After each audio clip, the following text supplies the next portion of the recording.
예전에 엄마에게 혼날 때, 지금 아이들도 마찬가지일 거고요. 엄마가 아이가 잘못해서 딱 혼낼 때, 엄마 이거죠.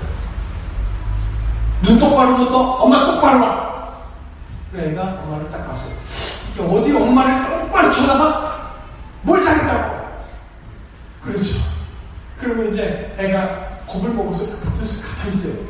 왜 대답을 안 해? 엄마 말이 틀렸어? 그러면 이제 아이가 저기 있잖아요. 그러면 어디 엄마 말씀하셨을 때 말할 거야. 그러면서 이제 아이가 막 울죠. 그러면 뭘 잘했다고? 한 번쯤 엄마에게 혼난 기억이 있으면 이런 기억들이 다 있으실 거예요. 어디에 장단을 맞춰야 하죠? 근데 엄마도 엄마 나름대로 아이에게 무언가 해주고 싶은 말이 있으니까 그럴 테고요. 그런데 그걸 잘 모르는 아이는 답답할 지경이고요. 그런데 우리 주님께서 우리에게 이렇게 다그치신다면 우리가 얼마나 숨을 못 쉬겠어요. 그런데 우리 주님은 우리를 엄마보다 더 사랑하시되 엄마처럼 다그치지 않으세요. 이 시간도 우리를 부르시고 한없는 품에 포근히 안아주시는 줄을 믿습니다. 이 시간 그런 주님의 큰 은혜를 받으시기를 축원합니다. 우리 지난주에 이어서 엘리야와 함께 떠나는 6주의 갈멜산 말씀 캠핑을 했는데 이제 그 두 번째 시간입니다. 어떻게 한 주 동안 주님의 말씀 속에서 즐거운 캠핑이 되셨는지 모르겠어요.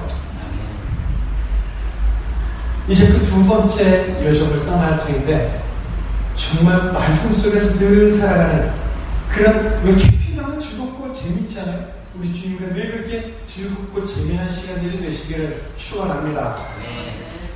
우리가 인생을 살다 보면요 정말 고통스럽고 아프고 힘든 것이 하나 있습니다. 그것이 무엇이냐면 바로 상대의 끔찍한 잘못을 용서하는 거예요. 이것은요 칼에 찔리는 것보다 총에 맞는 것보다 더 잔인하고 더 힘들고 더 괴롭고 더 고통스럽습니다. 한번 보실까요? 어떤 사람의 의도적인 회방으로 인해서 내가 잘 다니고 있는 좋은 회사에서 모함을 받아서 억울하게 쫓겨났어요. 그래서 지금 아주 극한의 생활고에 시달리고 있다면 그런 자를 누가 어떻게 용서하겠습니까? 그렇죠? 어떤 사람의 의도적인 부주의로 인해서 나의 사랑하는 자녀를 잃었어요. 와, 이렇게 눈 뒤집어지고 피눈물 나는 상황에서 어떻게 용서라는 것이 가능하겠어요? 차라리 내 잘못이, 자신의 잘못이 포함되어 있다면 용서하는 게 오히려 쉬울지 몰라요. 그런데 전적으로 타인의 잘못으로 돌이킬 수 없는 큰 손해를 내가 입었다. 그러면 누구든지 용서하기가 힘들죠. 이렇게 해요. 큰 용서는 칼보다 더 아프고 총보다 더 고통스러울 수가 있습니다. 이 세상 사람들이 가장 하기 어려운 것이 그래서 바로 용서이죠. 또한 가장 잘 안 하고 회피하는 것이 용서이기도 합니다. 적지 않은 사람들이요 용서보다는 차라리 자살을 선택할 때가 있어요. 영화 미량이라는 곳에서 보여주듯이 말이죠. 이렇게 용서하는 건 너무 힘들고 어렵고 고통스러워요. 우리 이웃나라 일본은요 자신들의 지난 잘못에 대해서 독일처럼 용서를 구하지를 않지요.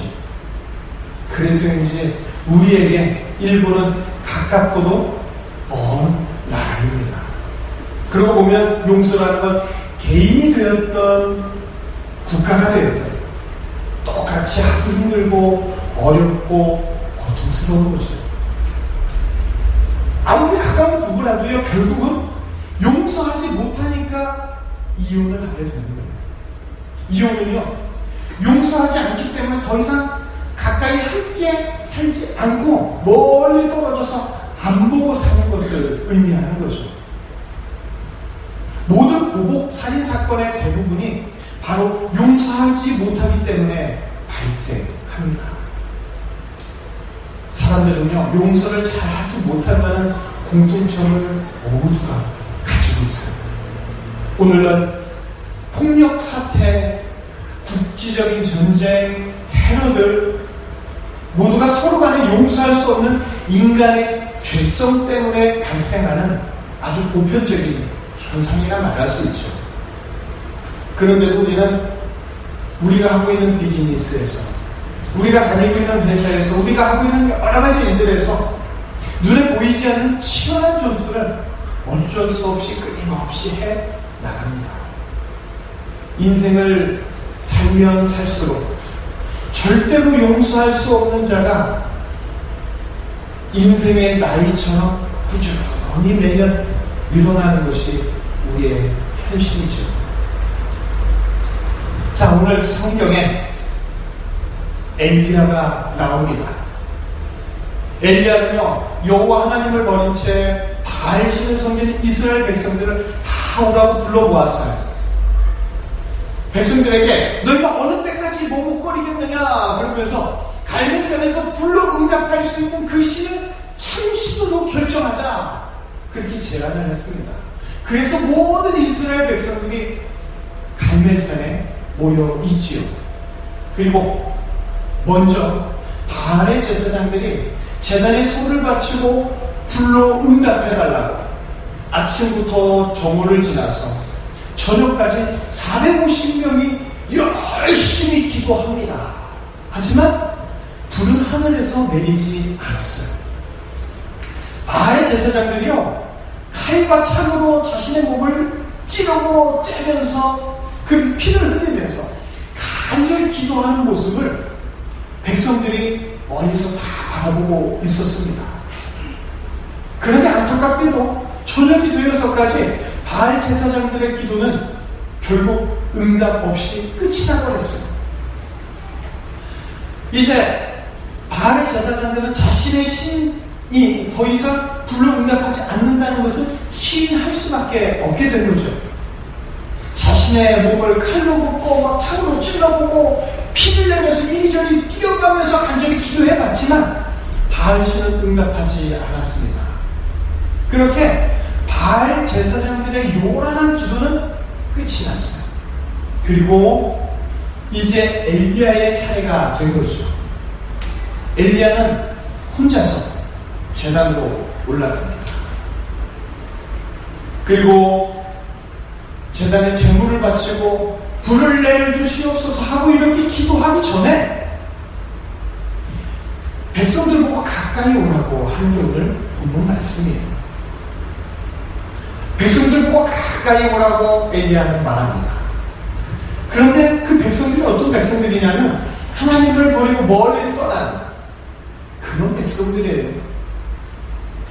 그러면서 그들 가까이 오라고 하고선 버려지고 돌보지 않아서 무너져버린 여호와의 제단에 돌 제단을 다시 차곡차곡 쌓아 올립니다. 멀리 구경하던 백성들에게 엘리야는 가까이 와서 이 무너진 제단을 수축하는 그 모습을 자세히 보라고 이야기하는 거예요. 근데 아까 말씀드렸다시피 이스라엘 백성들은요, 여호와를 떠나서 그 무너진 제단을 무너뜨린 장본인들이죠. 이스라엘 백성들은요, 하나님의 제단을 무너뜨린 자들이니까 하나님의 제단 수축하는 데 가까이 오면 안 되는 거 아니겠어요? 바알의 백성들이 된 더러운 이스라엘 족속들이 하나님으로부터 멀어진 자들, 하나님께서 놀라운 능력과 은혜로서 세계 최강의 이집트로부터 이끌어 구원해 주셨어요.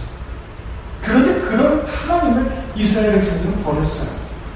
하나님께서 농사 잘 지으라고 시절마다 변함없는 비를 내려주시고 넉넉한 햇빛을 많이 내리쳐 주셨는데, 그래서 매번 농사가 잘 되었는데 하나님을 가까이 한 게 아니라 바알을 가까이 했던 자가 이스라엘 백성들이에요.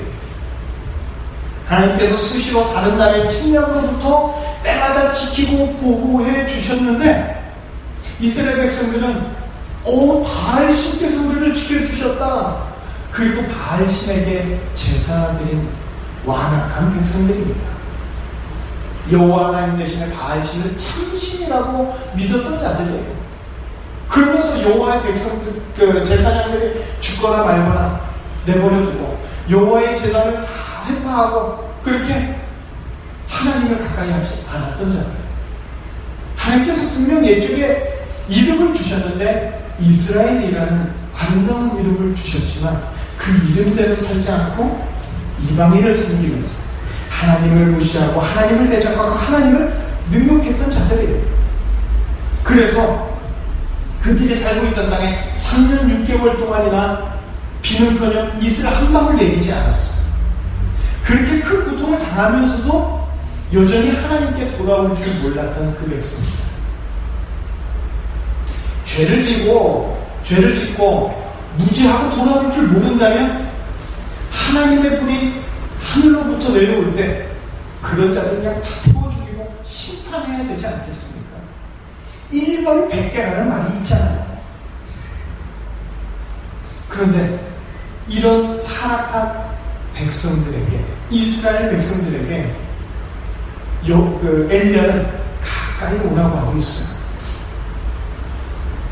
그 무너진 제단을 하나하나 쌓아올리면서 가까이 와서 같이 보라고 하는 거예요. 예전에 가족 단위, 마을 단위로 제사 드릴 때 가장 좋은 곳에 여호와의 제단을 쌓아놨어요. 그런데 그것을 부수고 회파하고 여호와의 제단을 바알 제단으로 만들었던 자들이 바로 북이스라엘 민족들이란 말이죠. 하나님께서 복을 주시려고 이스라엘이라는 이름을 주셨는데 반대로 살았던 자들, 더 이상 이스라엘이라는 이름이 아까운 자들, 도대체 하나님을 버린 채 멀리한 채 회개하지도 않고 다시 돌이키지도 않고 이런 자들은 용서해 줄 필요가 없죠. 죄를 지었다면 심판을 가해서 다시 죄를 못 짓도록 하는 게 일반입니다. 그러니까 엘리야는 죄 지은 그 백성들을 하나님으로부터 멀리 떨어지냐, 더 멀리 가라. 니네 여기다 벼랑 맞을지 모르겠죠. 가라. 해야 되는데 가까이 오라고 하는 거예요. 더럽고 추악한 이스라엘 백성들에게 거룩한 하나님께 가까이 와라 하는 거는 마치 더러운 오물을 하나님께 여기 있습니다 갖다 드리는 거하고 마찬가지 아니겠어요? 지금 엘리야는요, 선지자가 해서는 안 될 말과 행동을 하는 거죠. 생각해 보십시오. 인간이라 할지라도 큰 죄를 짓고 전혀 용서를 유치지 않으면 감옥에 보내버리잖아요. 죄를 지은 자를 사회로부터 격리하는 거는요, 모든 시대를 통틀어 공통적인 대처 방법이었단 말이죠. 그러니까 이스라엘 민족은 바알을 섬긴 죄로 끔찍한 형벌을 받아야 하는 거예요. 어설피 하나님의 제단, 하나님께 가까이 하다가 오히려 화를 당할 수 있는 거죠. 죄를 지으면 일단 하나님으로부터 멀리 떨어져야 돼요. 왜? 앞에서 아차거리다 벼랑 맞을 수 있으니까. 그렇다면 인간은 그렇게 늘 벼락을 무서워해야 하는 존재였을까요? 하나님은 태초에 인간을 선하고 착하게 창조하셨습니다. 그러니까 인간은 처음부터 악하지 않았다는 거예요. 하나님은 선을 행하도록 인간을 창조하셨기 때문에 인간은 누구에게 상처를 주거나 누구에게 아픔을 주는 존재가 아니었습니다. 하나님이 인간을 창조할 때 인간은 하나님께 용서받아야 될 그런 나쁘고 악한 행동을 하지 않았어요. 그런데 분명히 하나님은 인간을 착하게 창조하셨지만 인간은 스스로 선한 길을 버리고 악을 선택하기로 결정하죠.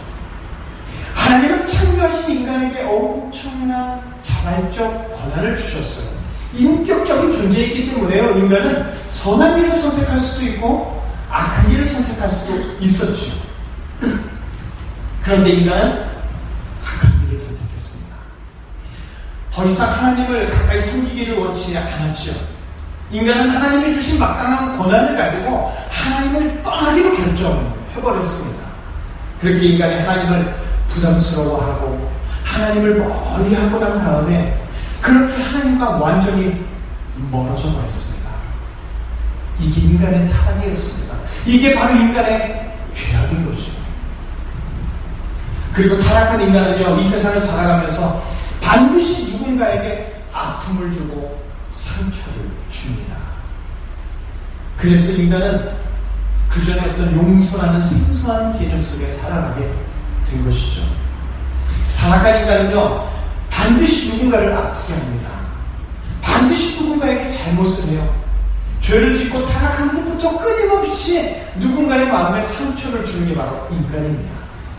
일방적으로 상처를 받기만 하는 것이 아니라 끊임없이 누구에게 아픔을 주고 끊임없이 누구를 괴롭히죠. 그리고 안타깝게도 이것이 인간이 느끼는 희열 중에 큰 희열이 되어버렸어요. 인간은요, 상대의 아픔을 통해서 많은 쾌락과 기쁨을 느끼게 되어버렸어요. 얼마 전에 올림픽이 끝났죠. 우리 선수들이 잘하는 게 좋긴 해요. 그런데 반면 우리 선수가 잘해서 금메달 따는 게 아니라 상대편이 실수하거나 아프거나 부상당하면 우와! 이게 인간의 본성이라는 거예요. 인간은 그렇게 상대의 아픔을 통해서 기쁨을 얻으면서 그렇게 큰 아픔을 주지만 그들에게 용서를 구하기는 주저하죠. 인간은 자신에게 잘못한 누군가를 또한 완전히 용서한다는 게 타락한 인간의 죄성 때문에 불가능하게 되었습니다. 아무리 용서를 구해도 인간의 타락한 본성 때문에 완전히 용서해 줄 수 있는 선한 마음이 이미 사라져버렸죠. 드라마나 영화 같은 데서 보세요. 용서했다고 그러는데 뒤끝이 꼭 있잖아요. 선한 주인공처럼 나오는데도 꼭 뒤끝은 있어요. 무슨 말입니까? 용서하지 못했다는 증거죠. 완전히 용서할 수가 없는 게 인간이에요. 그래서 이 인간은 자신에게 잘못하고 용서를 구하는 자들을 싫어해서 멀리하는 그런 버릇들이 누구에게나 있습니다. 용서받기도 싫고 용서 구하기도 싫고 용서해주기도 싫은 게 바로 인간이죠. 그래서 인간이 가장 기피하는 대상이 누구냐? 참 안타깝게도 바로 인간입니다. 이것이 타락한 인간의 안타까운 모습들이죠. 이렇게 타락한 이스라엘 백성들 앞에서 엘리야는 하늘에서 하나님의 불이 내려오기 전에 먼저 이스라엘 백성들이 바알을 섬기느라 돌보지 않아서 무너져버린 하나님의 제단, 바로 그 제단을 다시 쌓아 올리죠. 하늘에서 불이 내리려면 하나님께서 역사를 이루시려면 뭔가 준비를 해야 돼요. 그죠?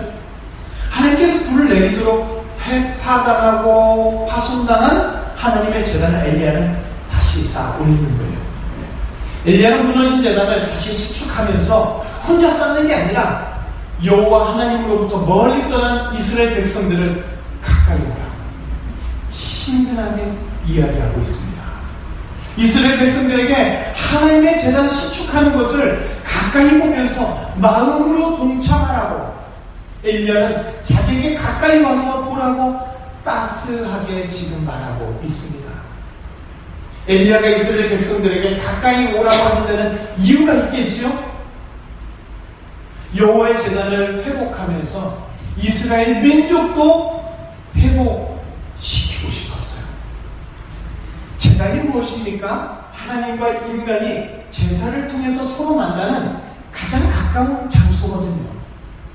신과 인간이 만나는 장소가 바로 제단이에요. 그래서 제단은요, 인간이 하나님과 소통하는 유일한 길이요, 유일한 방법이죠. 인간은 제단에 제물을 올려놓고서 우리의 죄를 용서해 주십시오 하고 용서를 구합니다. 그러면 하나님은 제단에서 인간의 제물을 받으시고 용서를 해주시죠. 이제 엘리야는 죄로 멀어진 이스라엘 백성들에게 하나님께 돌아오도록 제단을 하나하나 다시 쌓습니다. 이 제단이 바로 예수님의 역할이죠. 이 재단에서 예수님은요, 하나님과 인간이 서로 용서를 구하고 용서를 베풀어주는 가까운 관계가 되도록 해주시는 겁니다. 예수님 자신이 바로 예루살렘의 성전으로, 여호와의 제단으로 이 땅에 오시죠. 예수님은 하나님과 인간 사이에서 십자가의 제단으로 자신의 몸을 제물로 바치십니다. 하나님과 인간의 멀어진 관계를 가깝게 회복시키는 역할을 하시죠. 하나님은 용서해 주시고 인간은 용서받는 것이 바로 제단이에요. 그리고 그 제단이 바로 예수님이시죠. 엘리야는 타락한 백성들을 책망하기 위해서 갈멜산에서 무너진 제단을 지금 쌓아 올리고 있는 게 아닙니다. 니들 죄지었지 어디 혼나봐라 그리고 무서운 하나님 보여주려고 무너진 제단을 쌓아 올리는 게 아닙니다. 엘리야는요, 이스라엘 백성들에게 단지 하늘에서 불 번쩍 내리는 쇼 하나 보여주려고 그래서 모이게 한 게 아니었습니다.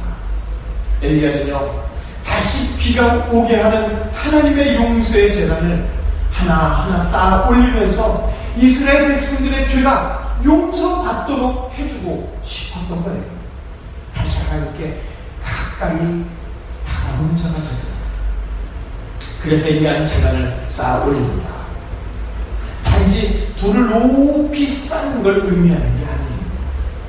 예수님이 이 땅에 오시면 무너진 제단을 다시 쌓아 올린다는 것, 하나님과 멀어진 관계를 가깝게 하려고 이 땅에 오신다는 것을 의미하는 겁니다. 예수님은 이 땅에 제단으로 오시죠. 제단보다 조금 더 큰 의미가 바로 예루살렘 성전이에요. 예수님이 인간들의 죄로 무너진 성전을 다시 쌓기 위해서 이 땅에 오시는 겁니다. 인간의 죄로 무너지고 인간의 죄로 획파된 그 성전을 자신의 몸으로서 다시 쌓으시죠. 자신의 몸으로 다시 수축하십니다. 하나님과 멀어진 죄악된 이스라엘 백성들을 용서해 주시려고 친히 용서의 제단으로 이 땅에 오시는 줄을 믿으시기 바랍니다. 모든 인간이요, 누군가 죄를 용서해 주기 위해서 나도 내 몸을 드리겠다 그런다고 하나님과 인간의 무너진 관계가 용서되고 회복되지가 않습니다. 아무리 선한 인간이 하나님과 인간 사이의 죄악으로 무너진 그 재단을 선행으로 쌓아보겠다 해도 용서의 재단이 될 수가 없어요. 누구도요, 하나님이 받아들일 수 있는 완전한 재단이 될 수가 없습니다. 왜냐? 용서의 재단은 오직 예수 그리스도 한 분뿐이기 때문입니다. 하늘에서 내려오신 하나님의 아들이신 예수 그리스도 외에는 하나님과 인간의 무너진 재단을 다시 회복시킬 수가 없는 거예요. 예수님만이 자신의 몸을 용서의 재단으로 드릴 수가 있죠. 자신의 몸을 재단 삼아서 전 인류가 하나님을 섬기지 않고 이방신 섬기면서 심지어는 과학이 신이라고, 내가 신이라고, 나는 나를 믿는다, 할 수 있다 이러면서 크나큰 죄를 범하고 있을 때 오직 예수님만이 이 더러운 땅에 내려오셔서 자신의 몸으로서 용서의 제단을 삼아서 죄인들을 가까이 해주시죠. 이렇게 예수님이 자신의 몸을 제단으로 바칠 때 하나님은 예수님의 제단을 통해서 인간을 용서하시고 인간들을 다시 가깝게 해주십니다. 그리고 인간들은 하나님께 용서를 구할 수 있는 자들을 바뀌죠. 그렇게 하나님께 가까이 나갈 수 있게 됩니다. 오직 인류의 모든 죄를 용서하고 하나님과 멀어진 관계를 가깝게 회복시킬 수 있는 친히 자신의 몸을 제단 삼으신 예수님 뿐임을 믿으시기를 바랍니다. 예수님만이 참 제단이 되시는 거예요. 이건 다른 이름 다른 몸으로 안 됩니다. 어떤 인간도 이렇게 자신의 몸을 제단으로 삼을 수가 없어요. 오직 예수님만. 왜요? 예수님은 그 몸에 전혀 죄가 없는 분이시기 때문에 인류의 모든 죄를 용서할 수 있는 유일한 제단이 될 수가 있는 겁니다. 인간은요, 죄를 지었어도 내가 죄를 지었는지도 몰라요. 우리가 알고 있는 죄는 헌법, 형법, 민법, 상법, 이게 다예요. 자신의 죄가 심각한 줄도 모른 채 이스라엘 백성들처럼 무지한 가운데 죽어갑니다.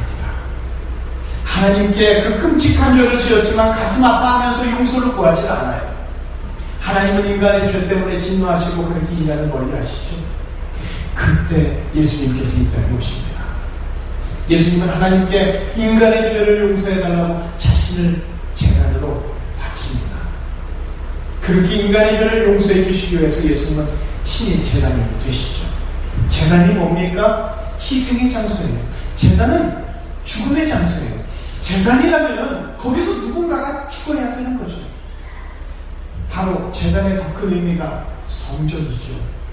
예수님은 성전인 것과 동시에 제물이 되셨습니다. 그래서 예수님은 홀로 성전이요 제단이 되시고 제물이 되셔서 모든 구원을 이루셨습니다. 자신의 죽음으로 홀로 이루셨습니다. 그래서 인간의 조력이나 도움을 전혀 받을 필요가 없으신 거죠. 예수님이 죄악된 이 땅에 제단으로 오셨다는 것은 바로 예수님이 인간의 죄 때문에 하나님께 죽음으로 자신을 바쳐야 한다는 그런 뜻이 포함되어 있는 거예요. 예수님은 인간의 죄를 짊어지고 제단에서 죽어야 하는 비참한 운명으로 이 땅에 내려오셨습니다. 그러나 예수님이 죽으시기 때문에 많은 사람들이 하나님께 용서받고 다시 하나님께 가까이 갈 수 있게 되었죠. 예수님은 자신의 죄 때문에 죽으신 게 아니에요. 인간의 죄 때문에 자신의 피를 흘려서, 예수님의 피가 제단에 흐르지 않는다면 인간은 절대로 그 수많은 죄들을 용서받지 못하고 하나님으로부터 가장 멀리 떨어진 지옥으로 들어가야 하는 비참한 존재입니다.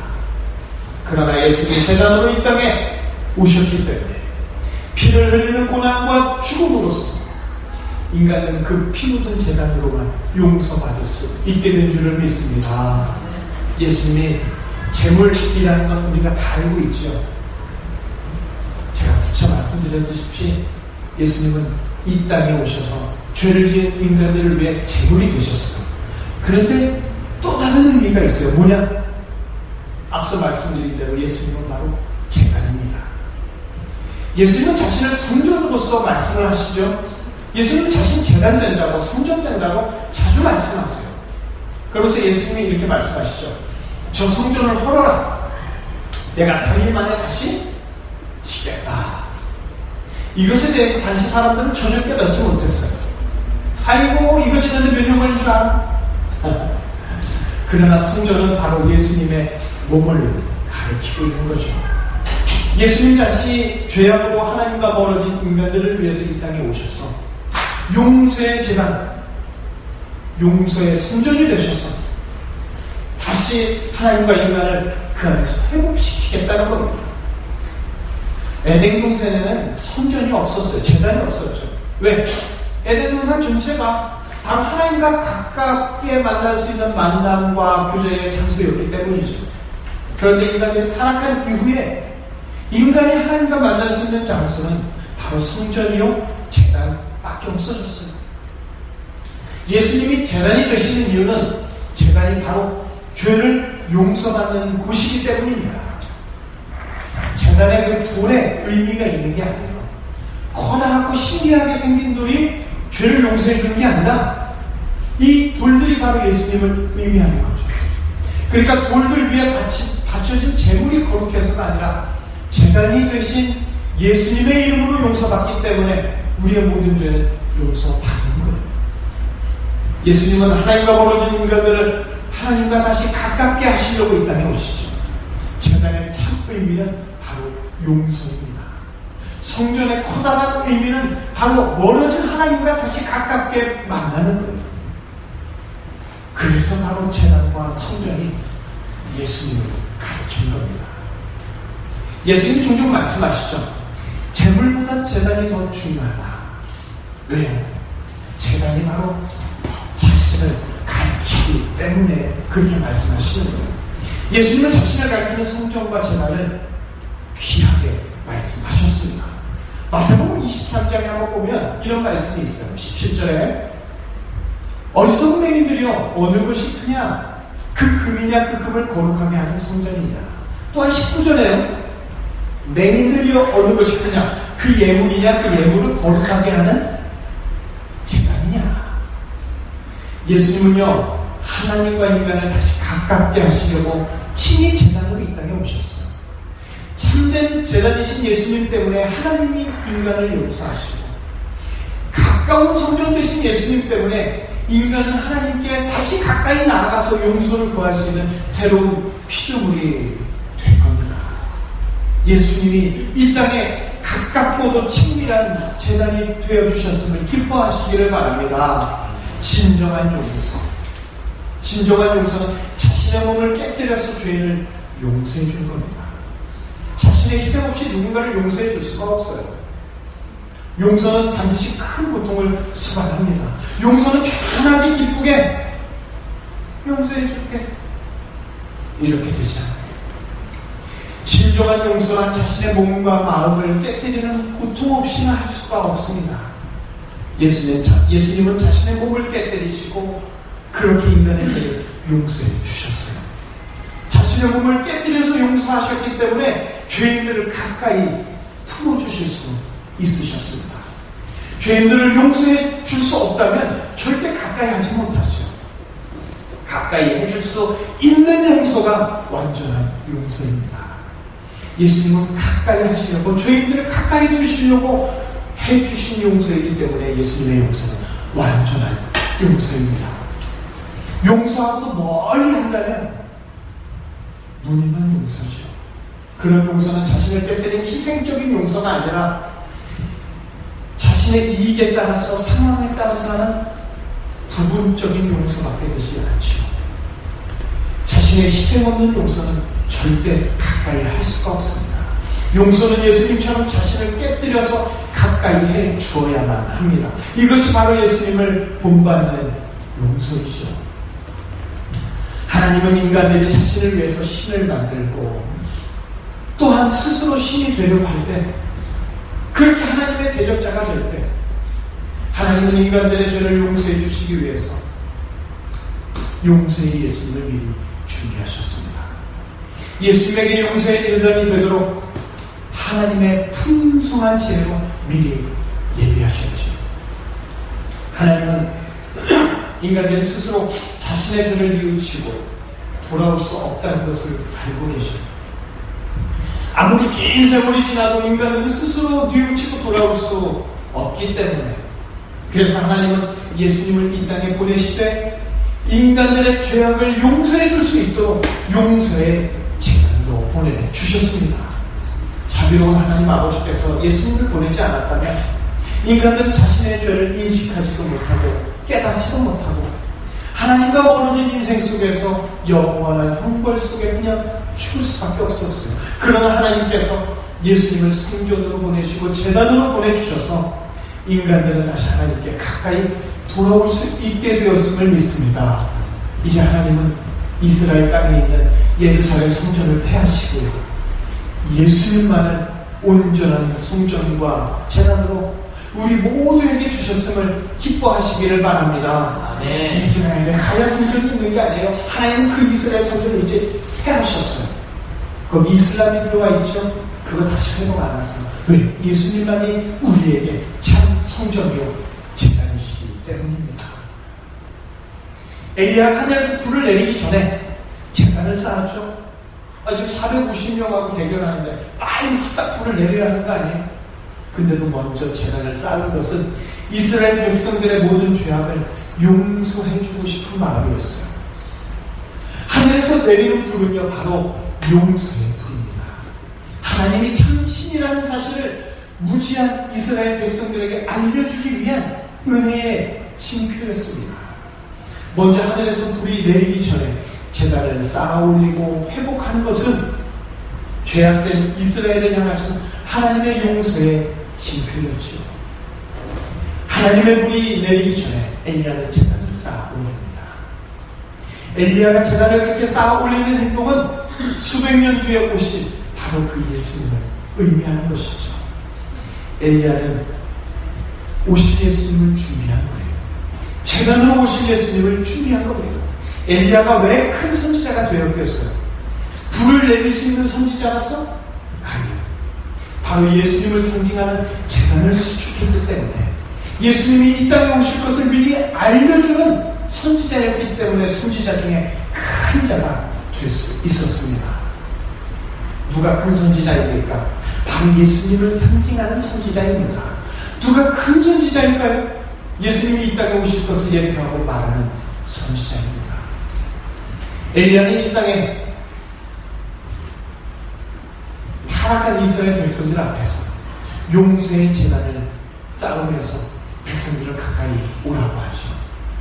즉 예수님이 이 땅에 성전으로 오시면 죄악된 백성들을 멀리 하시는 것이 아니라 가까이 해주신다는 것을 의미하고 예언하고 있는 겁니다. 엘리야의 모습에 오신 예수님의 영광의 모습이 있는 것이죠. 엘리야가 수축하는 용서의 제단을 통해서 이스라엘 민족들은 되살아났습니다. 그리고 하나님과 그들은 가까이 되었어요. 이것이 엘리야의 가장 위대한 부분이고 이것이 엘리야의 가장 뛰어난 부분이었죠. 우리가 이 시대의 엘리야가 되기를 바랍니다. 이 땅 모든 인간들의 죄악을 용서해 주시는 예수님이 이 땅에 용서의 제단으로 오셨어요. 이제 누구든지 예수님의 제단에 나오면 어떤 죄악도 다 용서받을 수 있음을 믿으시기 바랍니다. 네. 그러나 기억해야 될 것은요, 예수님은 용서의 제단으로 타락한 인간들에게 오시는데 그분이 먼저 가까이 오셨어요. 내가 오라고 해서 오신 게 아니라, 내가 가볼까 해서 오신 게 아니라 예수님이 먼저 아무 조건 없이 우리에게 오셨습니다. 그래서 누구든지 이제부터는 예수님의 용서의 제단으로 나온다면 다 용서받게 되는 거예요. 인간은 용서해 주지 못할 죄가 있어요. 너무 그 죄악이 크면 한계를 넘어버리면 용서해 주지 못해요. 왜냐? 인간은 피조물이니까 그 한계가 있어요. 용서에도 한계가 있죠. 그러나 예수님의 용서의 제단에는 한계도 없고 그 범위도 없습니다. 어떤 죄악도 다 용서받고 하나님께 가까이 나갈 수 있게 되는 거죠. 예수님께 가까이 나오는 자마다 용서의 제단이 되어주신 예수님이 모든 죄를 없애주시고 하나님과 가까이 해주십니다. 하나님과 친밀한 자가 되도록 해주실 줄을 믿습니다. 그러나 그 예수님을 거부한다면 우리에게 용서가 없는 거예요. 예수님을 외면하면 아무리 작은 죄라도 용서받지 못하고 하나님의 진노 속에서 죽어야 하는 존재죠. 예수님은 모든 자들을 위해서 용서의 제단이 되어주셨음을 믿으시기 바랍니다. 그분에게 나오면 모든 죄가 그분의 제단에서 완전히 태워지고 녹아지고 없어지는 거예요. 예수님의 제단을 통해서 누구든지 하나님께 가까이 나올 수 있는 그런 자가 되는 겁니다. 이제 모든 성도들은요, 축복의 이스라엘의 이름으로 새 이스라엘로서 하나님과 영원히 복되게 살게 될 줄로 믿습니다. 성도라고 해도요, 먼저 자신의 죄를 뉘우치고 하나님께 나오는 자는 없습니다. 예수님께서 먼저 성도들의 죄악을 용서해 주었기 때문에 예수님께 우리는 나올 수 있는 거죠. 성도들도 죄 지어요. 그래서 하나님의 진노를 피할 수가 없는 존재입니다. 교회 나온다고 죄 안 짓나요? 자신의 죄도 모른 채 누가 참신인지도 모르고 그렇게 죄악 가운데 사는 게 모든 인간입니다. 그러나 성도들에게 예수님이 찾아오셨죠. 살려주시려고 찾아오셨습니다. 성도들에게 은혜의 비를 내려주시려고 먼저 찾아오셨습니다. 예수님은 성도들에게 용서의 제단으로 찾아오셨어요. 성도들 가까이 해주시려고 찾아오셨어요. 엘리야가 제단을 쌓아 올린 것처럼 예수님은 우리의 무너진 수많은 것들을 다시 쌓아 올려주시고 수축하고 회복해 주시려고 이 땅에 오신 줄을 믿습니다. 성도들이 인생 살다 보면 여기저기 많이 무너져요. 건강도 무너지고 마음도 무너지고 관계도 무너지고 물질도 무너지고. 그러나 예수님이 이 모든 것을 다 수축하기 위해서 이 땅에 오신 줄을 믿으시기 바랍니다. 성도의 약하고 부족한 부분들을 예수님은 수축해 주시는 거예요. 쌓아 올려 주시는 거예요. 성도의 약한 부분을 다시 다시 쌓아 올려줄 수 있는 분은 오직 예수님 뿐입니다. 또한 성도들이 신앙생활 하다 보면 오랜 세월 동안에 신앙도 무너져요. 하나님과 관계가 언젠가부터 냉랭하게 바뀌고 어느 때에 붙어있는지 모르게 멀게만 느껴지고 그렇게 신앙이 무너지죠. 오랜 세월 신앙생활을 하다 보면 자신도 모르게 하나님과 가깝지 않다는 느낌을 갖게 돼요. 아니 오히려 하나님을 회피하는 존재가 되어버릴 때가 있습니다. 그 무너진 하나님과의 관계를 다시 수축해서 가깝게 해주시는 것이 바로 우리 예수님의 오늘 이 시간 우리에게 행하시는 역사인 줄을 믿으시기 바랍니다. 바로 성도들에게 찾아오시는 예수님이 하시는 일이에요. 아무리 하나님과 멀어진 관계라도 예수님 때문에 다시 가까워지는 줄을 믿습니다. 예수님은 하나님과 성도의 관계를 아주 친밀하게 만들어 주시는 거예요. 예수님 때문에 우리 성도들은 영원히 하나님과 가깝고 너무나 친밀한 관계가 되는 줄로 믿습니다. 예수님은 용서의 제단이 되셔서 하나님께 가까이 나갈 수 없는 우리를 가까이 나가도록 해주시지요. 믿으십니까? 용서를 구하지 않으면 하나님의 축복의 담비에서 멀리 떨어질 수밖에 없어요. 그래서 우리가 하나님 앞에 늘 내가 죄인입니다 해야죠. 용서를 구하지 않으면 하나님이 주시는 축복의 수확비를 영원히 맛볼 수 없게 되는 거예요. 우리는 인생을 살면서 언제나 하나님과 주변의 사람들에게 용서를 구하는 그런 자들이 되기를 축원합니다. 자신의 죄와 잘못에 대해서 용서를 구할 수 있는 자가 되어야 합니다. 그렇게 되면 하나님과 아주 친밀히 가까워질 수가 있습니다. 그리고 주변의 모든 사람들도 가까이 올 수가 있게 되는 거죠. 그뿐만 아니라 주변 모든 사람들을 용서할 수 있는 자가 되시기를 축원합니다. 우리는 예수님처럼 용서의 제단으로 살아야 돼요. 그렇게 되면 우리에게 원수가 없어요. 용서하지 않으면 부부도 가깝게 지낼 수 없습니다. 용서하지 않으면요 자기가 낳은 자식도 뭐라고 부릅니까? 원수라고 부릅니다. 우리는 예수님의 마음으로 용서의 제단이 되어야 합니다. 우리가 용서의 제단이 되면 결국 모든 자들을 다 품어줄 수 있고 모든 자들을 다 가까이 해줄 수가 있지요. 죄를 지은 자는 먼저 용서 구하기가 안 돼요. 죄를 지은 인간들이 먼저 하나님께 용서 못 구했잖아요. 그래서 죄가 없는 예수님이 오히려 먼저 우리에게 이 땅에 오셔서 다가오셨잖아요. 그리고 용서하셨잖아요. 상대방이 용서 구하기를 기다리는 자는 예수님처럼 용서의 제단이 될 수가 없습니다. 상대방이 용서를 구하기 전에 예수님처럼 용서의 제단이 되시기를 축원합니다. 상대방이 용서 구하기 전에 예수님처럼 용서의 제단이 되어야 합니다. 이것이 진정 예수님을 본받는 예수님의 제자이죠. 이런 자가 이 시대에 살아있는 엘리야가 될 줄로 믿습니다. 교회는요 용서하는 자들이 많이 있어야 됩니다. 용서를 구하는 자들이 많이 있어야 돼요. 그렇게 교회에서는 용서를 구하는 자, 용서하는 자, 교회에 용서하는 자가 없다면 결국 정죄와 비난의 교회가 되겠죠. 이 시대 수많은 교회들이 정죄의 대상, 비판의 대상이 되었어요. 네. 예수님의 용서의 제단이 없기 때문에 그런 거예요. 우리 가정과 우리 교회 용서가 가득해서 서로 가까워질 수 있기를 축원합니다. 오늘 이 예배가 마치면 만나는 자마다 먼저 용서를 구하고 먼저 사과할 수 있기를 부탁을 드립니다. 또한 먼저 용서를 구하면 먼저 사과를 받는 누구든지 그 죄를 용서해주고 누구든지 그 자를 가깝게 대해줄 수 있기를 바랍니다. 그렇게 해서 예수님의 명령을 우리 교회가 우리 가정이 순종한다면 우리 교회는 우리 가정은 너무나 화목한 가정이 될 테며 그런 자에게 하나님은 그 누구보다 가깝게 만나 주십니다.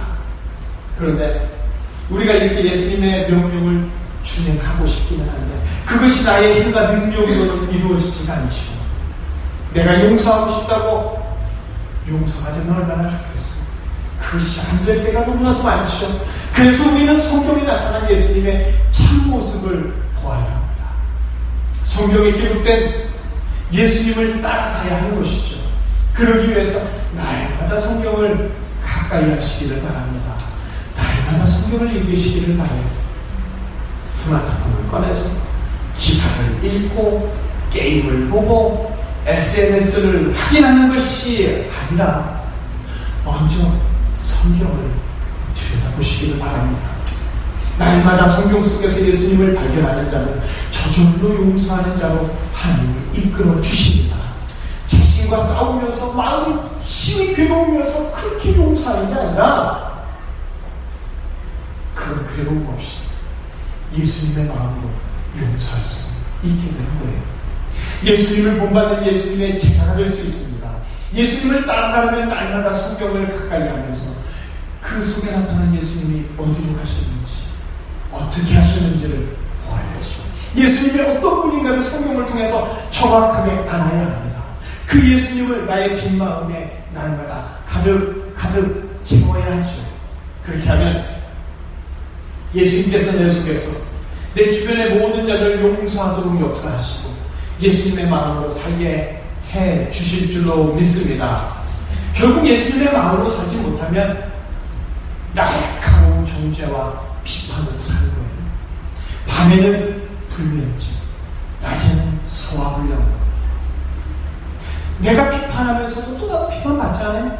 그러면서 속 끓이면서 비참한 인생 사는 거죠. 날마다 성경을 읽으며 예수님을 발견하시기를 축원합니다. 그러면 예수님처럼 용서의 재단이 되는 거예요. 모든 자를 용서하는 자가 되는 그곳으로 한 걸음 한 걸음 나아갈 수 있게 됩니다. 이제 하나님께서도 가까이 하는 자가 되고 세상 모든 사람들도 가까이 하기를 간절히 원하는 그런 복이 이 시간 아멘으로 화답하는 모든 성도님들에게 충만하기를 축원합니다. 기도하겠습니다.